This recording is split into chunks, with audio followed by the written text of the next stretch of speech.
जी sir, ये जो पूरा मामला चल रहा है, ट्रम्प साहब कह रहे हैं सीज फायर हो गया है, उधर ईरान और इजराइल दोनों एक दूसरे के ऊपर आरोप लगा रहे हैं मिसाइलें दागने का। अब ट्रम्प साहब ने इजराइल को पहली बार पूरे इस 12 दिन के युद्ध में पहली बार इजराइल को डांटने का काम किया है। एक तरीके से देखा जाए तो डांटते हुए कह रहे हैं कि वापस बुलाओ सबको, नहीं तो सीज फायर का उल्लंघन माना जाएगा।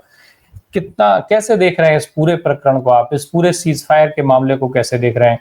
ट्रम्प साहब जो चौधरी बनने की कोशिश कर रहे थे उनको आप कैसे देख रहे हैं? साथ में अगर हम ईरान के लिहाज से बात करें तो सीज फायर के पीछे ईरान की तरफ से अगर सबसे महत्वपूर्ण कोई कदम है तो उस कदम वो कौन सा कदम माना जाएगा? क्या वो स्ट्रेट ऑफ हार्मुज को बंद करने का फैसला माना जाए?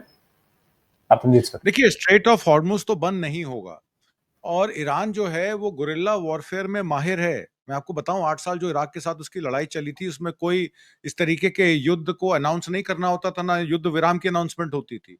ये तो आजकल नया सोशल मीडिया आ गया है, ट्विटर आ गया है, फेसबुक आ गया है, तो आप सीज फायर कहते हैं तो सीज फायर हो जाएगा।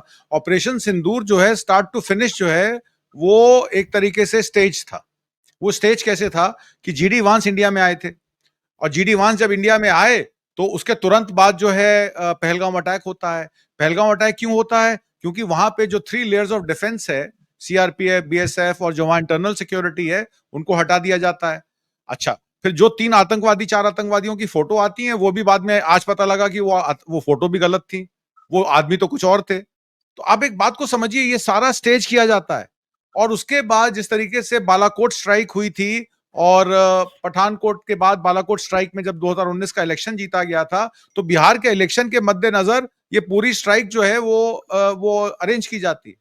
और उस समय आपके जयशंकर साहब ने साफ साफ कह दिया था एएनआई को कि हमने तो मिलिट्री को बता दिया था कि भाई हम तुम्हें कुछ नहीं करेंगे, सिर्फ 2 मस्जिदें जो एलईटी है, जेईएम जहां वो लोग बैठे हैं, हम उनके ठिकानों पर हमला करेंगे और तुरंत लौटाएंगे।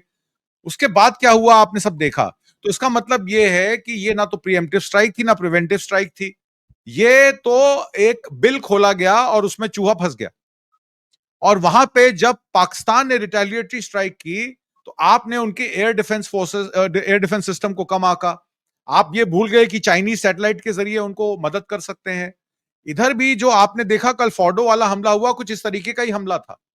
अब मैक्सर की जो इमेजेस आई हैं फ्रेम की, वो ये कहती हैं कि वहां पहले से ही ट्रक खड़े थे।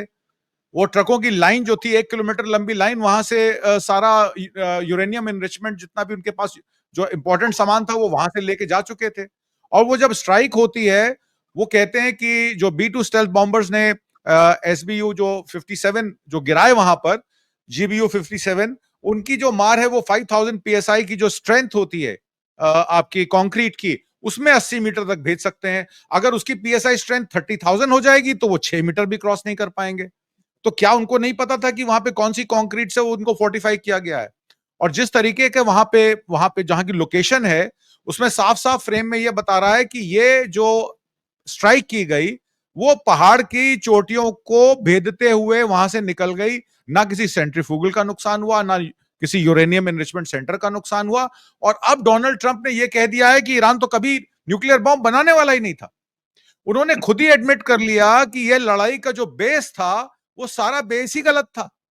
और ये इजराइल की नेतन्याहू सरकार अपने आप को बचाने के लिए जैसे हमारे मोदी साहब अपने आप को बचाने के लिए बिहार में इलेक्शन जीतने के लिए, अब 240 MP हैं, उनको पता है कि संविधान नहीं बदल सकते, देश के कई सारे बिल्स हैं जो पेंडिंग पड़े हैं, पार्लियामेंट में वो जाते नहीं है, उनको पता है कि बिल पास नहीं होंगे, वो बड़े ड्रकोनियन लॉज लेके आना चाहते हैं। तो नेतन्याहू की एग्जिस्टेंशियल जो खतरा पैदा हो गया, उन्होंने कहा कि मैं ईरान पे अटैक कर देता हूं, मतलब जैसे गजा में हो रहा है वैसे वहां भी हो जाएगा।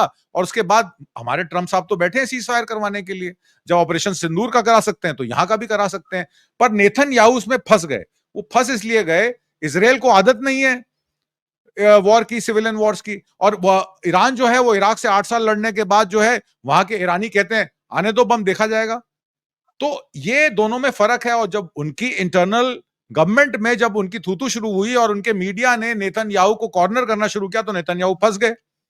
ये जो B-2 स्टेल्थ बॉम्बर्स भेजे गए हैं, ये नेतन्याहू को बचाने के लिए भेजे गए। ये ईरान के परमाणु संयंत्रों पर हमला करने के लिए नहीं भेजे गए। और उसके बाद वो 17 घंटे चल के आते हैं और उसके बाद 17 घंटे बाद वो वापस 17 घंटे में बम गिरा के चले भी जाते हैं। और एक बम नहीं गिराते, 6 बम नहीं गिराते, 12 बम गिराते हैं। आज सुनने में यह आ रहा है कि आज नाइट विजिल होगी वॉशिंगटन DC के ऊपर, टॉम हॉक वहां भी उड़ेंगे। क्यों उड़ेंगे?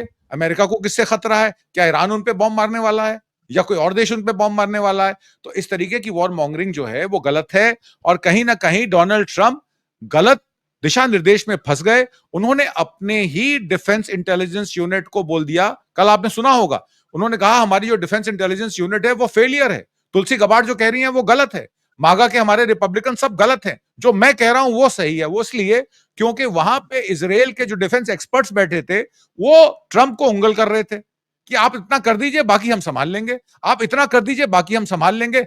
अब ट्रंप को फंसा दिया नेतन्याहू ने। नेतन्याहू बहुत बड़े पॉलिटिशियन है, उनकी जो दूरदर्शिता है पॉलिटिक्स में, ट्रंप तो उनके आगे डम है। वो एक बिजनेसमैन है, एक फेल्ड बिजनेसमैन है जो हर चीज में डील ढूंढता है। जब भारत पाकिस्तान की लड़ाई हुई उसमें डील चाहिए थी उनको, जब चाइना के साथ उनको ट्रेड डील करनी थी, उन्होंने 145% से जनीवा में 10% आने में उन्होंने 10 सेकंड नहीं लगे। चाहते क्या थे वो चाहते थे रेयर अर्थ डील हो जाए। मेरे पास जो मैग्नेट्स मुझे चाहिए ना, रेडियम समेडियम जो मुझे सामान चाहिए जिससे मेरे ईवी गाड़ियां बनेंगी, जिससे मेरे बाकी संसाधन बनेंगे, फोन बनेंगे, उनको वो सामान चाहिए था। चाइना ने कहा ये तो प्राइवेट कंपनी के पास है और प्राइवेट कंपनी डिसाइड करेगी किसको कितना ठेका देना है, हमारा तो उसमें कोई से है नहीं। जब उन्होंने उस रेयर अर्थ मिनरल्स की डील को होल्ड किया तो ट्रंप परेशान हो गए। उन्होंने कहा यार मैंने 10% टैरिफ दे दिया इनको 145% से, मैं तो अच्छी डील करके अपने अपने वहां वाहवाही लूटने वाला था, मैं तो फंस गया इसमें, अब क्या करूं? ऐसा करता हूं, स्ट्रेट ऑफ हॉर्मुज जिसका आपने नाम लिया, वहां से 90% तेल ईरान का जो है चाइना की तरफ जाता है, मैं उसी पे कुछ ना कुछ गड़बड़ कर देता हूं, वहां पे स्ट्रेट ऑफ हॉर्मुज में काम रुक जाएगा, चाइना परेशान हो जाएगा, चाइना कहेगा भाई इस लड़ाई को रुकवाओ और वो ट्रेड डील मेरी हो जाएगी रेयर अर्थ डील की। आज भी मैं आपको एक और खबर दे देता हूं, आसिम मुनीर लंच करने क्यों गए थे? आसिम मुनीर को $60 बिलियन देके अफगानिस्तान के रेयर अर्थ मिनरल्स का कॉन्ट्रैक्ट हासिल किया ट्रंप ने, क्योंकि वो चाइना से घबराए हुए हैं। उनको पता है कि चाइना अपने ये सीपीईसी कॉरिडोर में अफगानिस्तान और पाकिस्तान को शामिल कर लेगा। उनका $60 बिलियन ऑलरेडी खर्च हो चुका है। गवादर पोर्ट उनके पास है, चाबार पोर्ट से भारत को पहले ही निकाला जा चुका है, चाबार पोर्ट जो है गवादर के साथ लगता है, वो भी उनके पास आ जाएगा। तो फिर करेंगे क्या? तो उन्होंने मुनीर को बोला कि मुनीर ये पैसा लो और अफगानिस्तान बलूचिस्तान वाला जो एरिया है वो उस एरिया में मुझे ये रेयर अर्थ मिनरल्स की डील चाहिए, चाइना नहीं पहुंचना चाहिए वहां पर। आप समझिए, पाकिस्तानी जो सेना है, पाकिस्तानी आईएसआई है, ये डबल एजेंट का काम करती है। ये एक तरफ तो बलोचियों को कंट्रोल करती है, ईरान के रास्ते 14% इलीगल फ्यूल जो कंज्यूम होता है, पेट्रोल डीजल पाकिस्तान में 14% जो है वो वहां से आता है बलोचिस्तान से। ईरान से स्मगल होता है बलोचिस्तान में, बलोचिस्तान से जो 905 किलोमीटर का बॉर्डर है पाकिस्तान और ईरान का, वहां से वो पाकिस्तान में आता है और वो इलीगली सेल होता है। अगर 100 रुपए लीटर पेट्रोल है तो वो 80 रुपए 70 रुपए बिकता है, क्योंकि उस पर एक्साइज टैक्स नहीं होता है। तो अब कहने की बात यह है कि जो ट्रंप का आइडिया था कि चाइना को मैं डील करने पे मना लूंगा, वो आइडिया उनका फेल हो गया। भारत पाकिस्तान से वो trade deal, come I will do a trade deal, Russia के प्रेसिडेंट को फोन करके बोल रहे हैं मैंने पाकिस्तान और इंडिया की जो है वॉर रुकवा दी। ये ईरान इजराइल के साथ भी यही करना चाहते थे, सीज फायर करवा के कहना चाहते थे मैंने सीज फायर करवा दिया, अब तो मैं चला हेग में।